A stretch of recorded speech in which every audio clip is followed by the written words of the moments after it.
વાસણાથી મહેમાનો આવ્યા હતા. અમે વાસણા ગામમાં એક ન ભૂલતો હું તો પ્રજાપતિ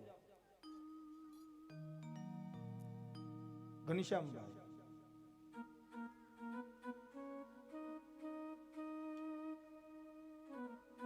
મને એવું લાગે છે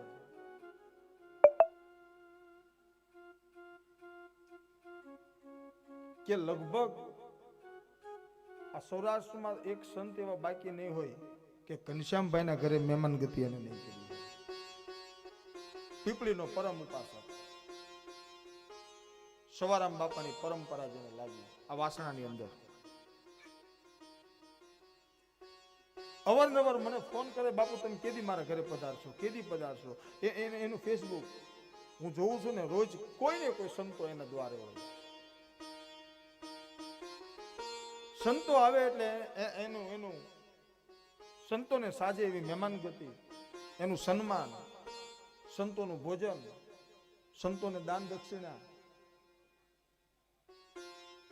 અને એની સામે પાછું રામસાગર લઈને ભજનિયા કરવાના. અત્યારે હાલની વાત કરું છું. ક્યારેક વાસણા જજો ઘનશ્યામ પ્રજાપતિ, સવારામ બાપાનો પંજો લાગી ગયો સાહેબ, એને પીરનો પંજો લાગી ગયો.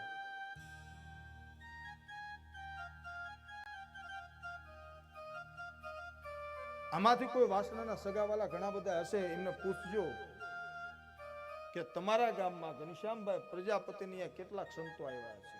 થોડા દિવસ પહેલા મેં ફેસબુકમાં જોયું, વૃંદાવનના સંતો ત્યાં આવેલા.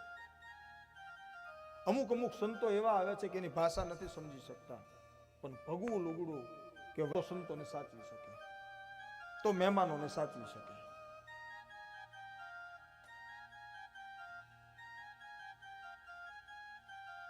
રોજ તમે એનું ફેસબુક ખોલો, અનેક સંતો એના ઘરે હોય.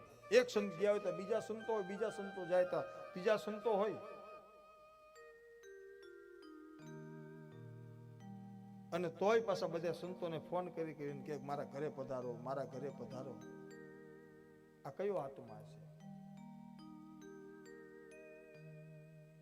હું તો હજારો વંદન એક સાધુના દીકરા તરીકે એના માતુશ્રીને કરું કે આવા ભક્તરાજને એને જન્મ આપ્યો. સાહેબ રોટલો અડીખમ એમના રાખ્યો.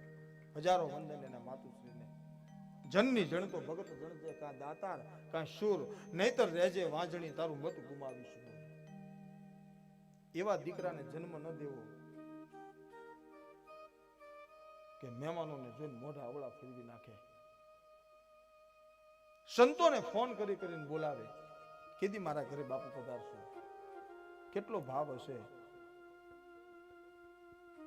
પણ એને ખબર છે કે સંતોની જ્યાં પંગતું લાગે ને ત્યાં કોઈના કોઈ રૂપે મારો હરિ આવીને બેવે છે, મારો નારાયણ આવીને બેવે છે. એક દિવસ એના આંગણે ભગવાન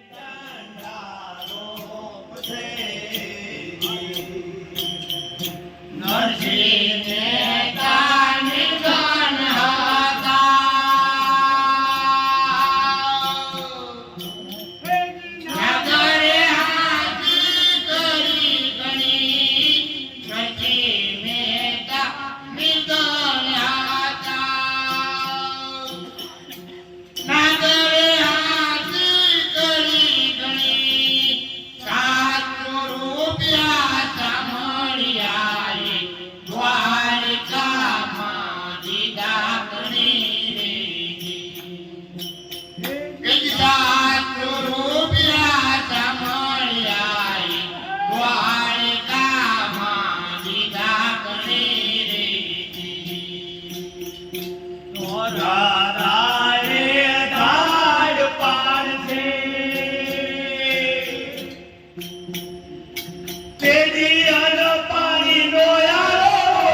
સુરા કાયરનું કાય નિહાલે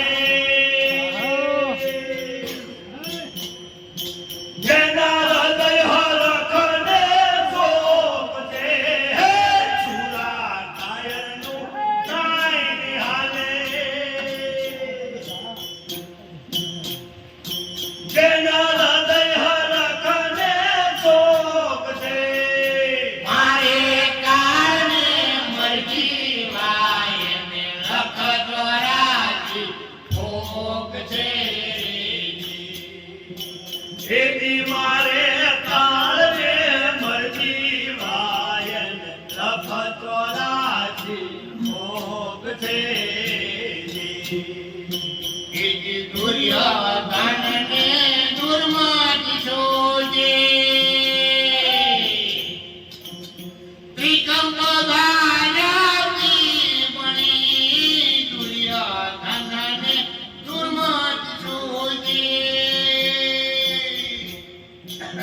ત્રિકમ ધારાતી બની દ્રૌપદીની લજ્જા રાખી સાજ્યો ડાળી વગર બની એજી દ્રૌપદીની લજ્જા રાખી સાજ્યો ડાળી વગર બની એ અમર